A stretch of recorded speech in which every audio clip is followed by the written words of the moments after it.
Oke, warga tani, kita kembali lagi di channel Farming ya, yang akan mengedukasi. Untuk sekarang ini kita berada di kebun jagung. Untuk keluasan jagung ini lumayan lah, bisa dibilang luas, dan juga ini tujuannya untuk ke persiapan tahun baru. Ya, kita akan bertanya-tanya soal penanaman, cara perawatan, dan juga bahan apa yang dipakai ataupun produk apa yang dipakai.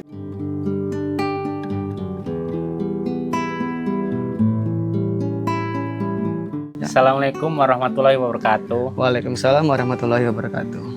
Nama saya Gunawan. Ya. Alhamdulillah pekerjaan ya petani. Emang tiap hari ini petani. Cuman untuk petani ya apa aja. Pas kebetulan ini menjelang tahun baru ya. Emang beberapa periode ini kita selalu menanam jagung karena untuk harga jualnya itu ya dibilang mending lah. Ada sisanya untuk modal lah gitu. Di tahun baru ini emang peminatnya banyak. Kalau ya, peminat jagung gitu. Buat bakar-bakar juga kan. Bakar-bakar. Kalau boleh tahu sebelum tanam jagung ini apa ya yang ditanam di lahan ini tuh, Pak? Sebelum jagung itu kemarin kita nanam singkong. Singkong. Kita ini rada berbeda ini. Tanaman singkong ini saya ambil daunnya. Oh, ambil daunnya. Ambil daunnya Iya. gitu. Pada umumnya singkong itu diambil umbi ya gitu, diambil umbi buat bikin keripik ataupun apa gitu sesuai kebutuhan. Tapi kalau Pak Gunawan diambilnya daun untuk kebutuhan ke rumah makan ya. Rumah makan, sayuran ya. Kalau boleh tahu Pak, berapa tempat rumah makan yang daun singkongnya itu ngambil dari Bapak gitu, ataupun yang dipasoknya oleh Bapak gitu? Kalau kita untuk ngitungin ke seluruh, ya keseluruhannya gitu ya. Waduh, banyak juga ya. Cuman yang setiap hari saya petik itu kurang lebih itu 120 kilo sampai 130 sesuai pemesanan. Itu satu rumah makan apa? Semua rumah makan itu. Semua. Tapi setiap hari aja gitu ya? Setiap hari. Setiap hari. Berarti yang 120 kilo itu dibagi-bagi gitu ya? Dibagi-bagi. Oke Pak, terima kasih untuk penjelasan singkongnya. Kita kembali ke tujuan utama kita ya. Kalau boleh tahu ini luas jagung ini berapa meter persegi gitu Pak? Kalau yang saya tanam ini kurang lebih ada 6.000 meter. 6.000. Yang khusus pegangan saya 6.000. Lumayan luas ya. 6.000. Terus bibitnya tuh yang dibutuhkan berapa pieces Pak? Kemarin saya pakai yang 1.750. Kebetulan pakai bibit NB Super. Iya, NB Super. Pakainya habisnya berapa pieces tuh? Kurang lebih kemarin saya habis 10 pieces. 10 pieces yang 250 gram tuh ya, yang 1.700. Iya. Lumayan harganya ya. Kalau modal untuk doang itu hampir sejuta ya. Itu benihnya doang.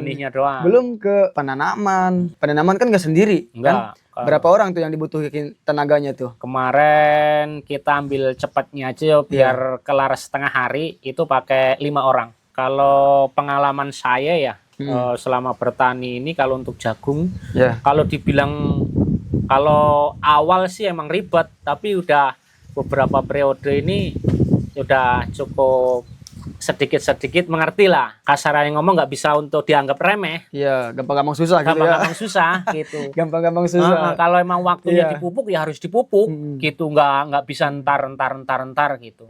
Karena kalau telat pemupukannya dia bisa kerdil.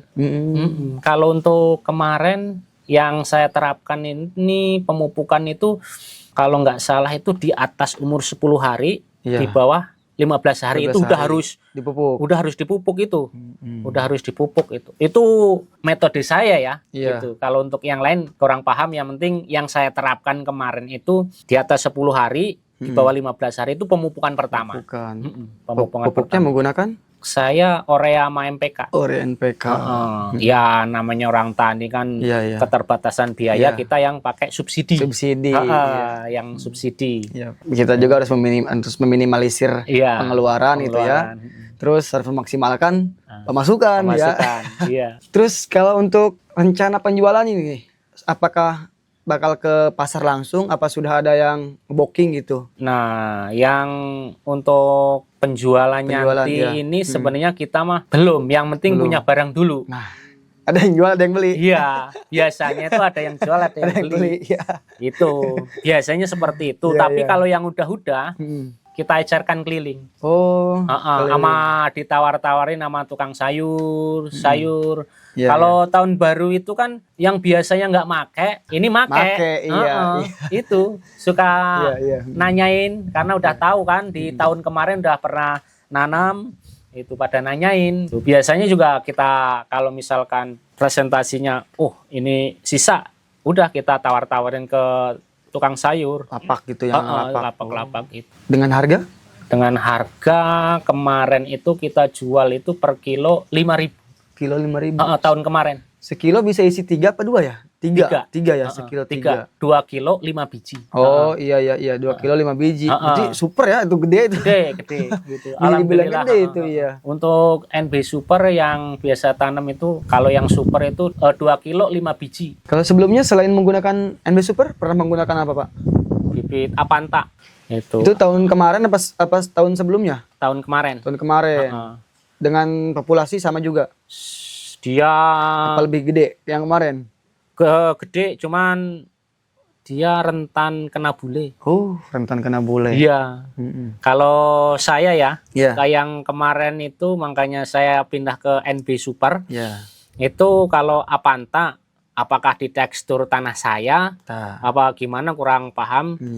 Yang kemarin itu sama banyak yang saya cabutin bule. Ya, kalau untuk bule lebih baik gitu ya, daripada nyebar ke yang lain kan, mending dicabutin aja. Ini bukannya kita membandingkan gitu membandingkan, cuman kualitas itu. Kok yang saya rasakan yang sesuai pengalaman aja gitu pengalaman NB Super sama Apanta itu kuatan NB Super. Istilahnya ada perbandingannya ada 1% lah yang kena bule itu. Ya, kalau masalah perbandingan gitu kan itu bisa dikatakan oleh unsur cuaca, unsur tanah gitu kan ya. Kita nggak bisa ngeklaim bahwasanya ini jelek, ini bagus gitu ya. Kita nggak gitu ya. Unsur cuaca, cara perawatan, unsur tanah juga kan itu sangat berpengaruh ke pertumbuhan jagung-jagungan juga ya. Cara perawatan ini Pak nih, gulma. Ini kelihatannya udah disemprot herbisida. Kalau boleh tahu menggunakan herbisidanya?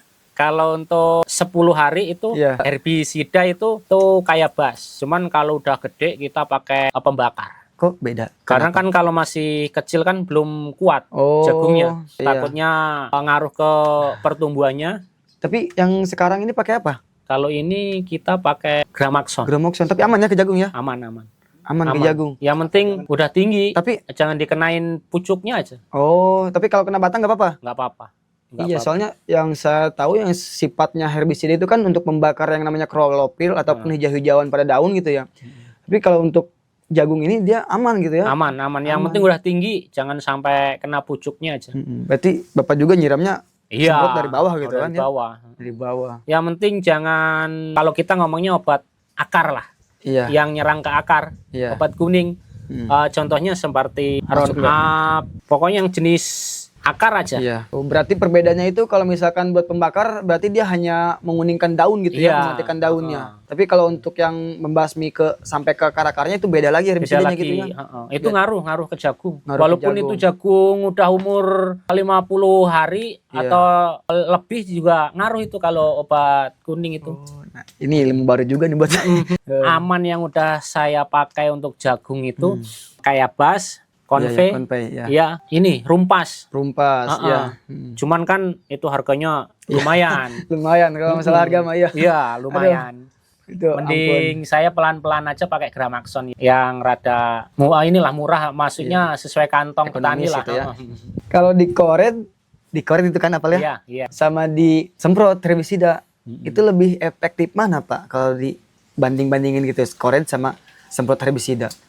Kalau untuk tanamannya pengennya dikoret. Pengennya dikoret. Karena kan tekstur tanahnya lebih gembur. Dia cuman lagi kalau untuk di kantong kantong nih pengennya disemprot.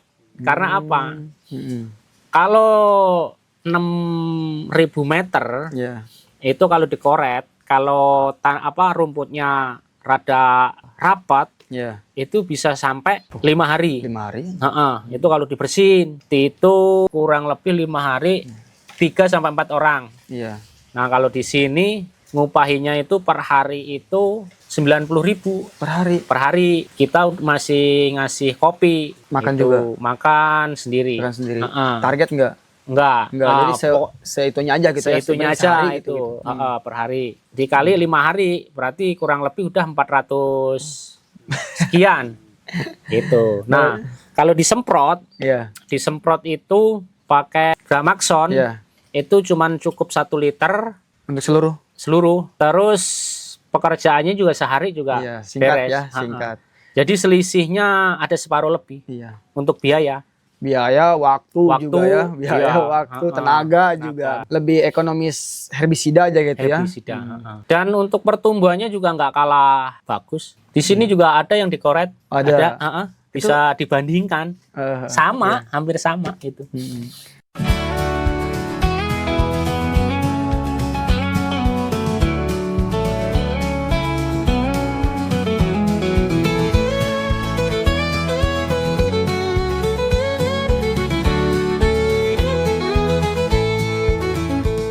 Perdana atau pertama kali Bapak buka lahan di sini, itu langsung gede segini apa awalnya coba-coba dulu sedikit-sedikit? Enggak sedikit. Dikit-dikit ya.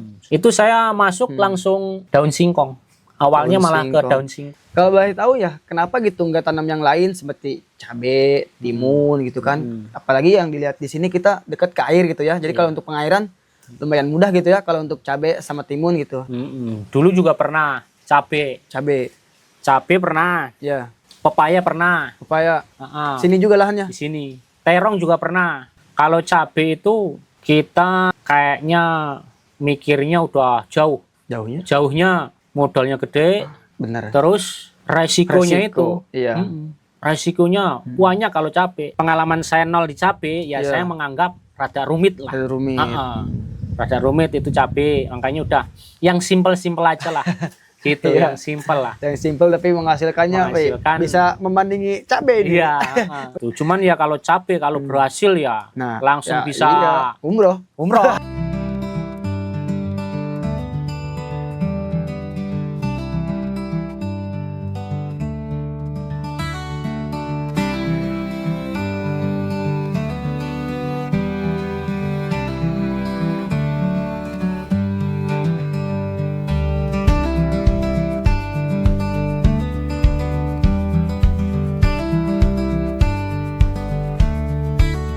Oke warga Tani, itulah hasil dari kita tanda tanya dengan Bapak Gunawan ya, selaku pemilik jagung yang menggunakan varietas apa tadi Pak? NB Super. Ya. Terima kasih, kita akhiri saja ya. Untuk info selanjutnya jangan lupa subscribe ataupun ikuti channel kita La Farming ya untuk edukasi ataupun info pertanian ke depannya. Terima kasih dengan Bapak Gunawan.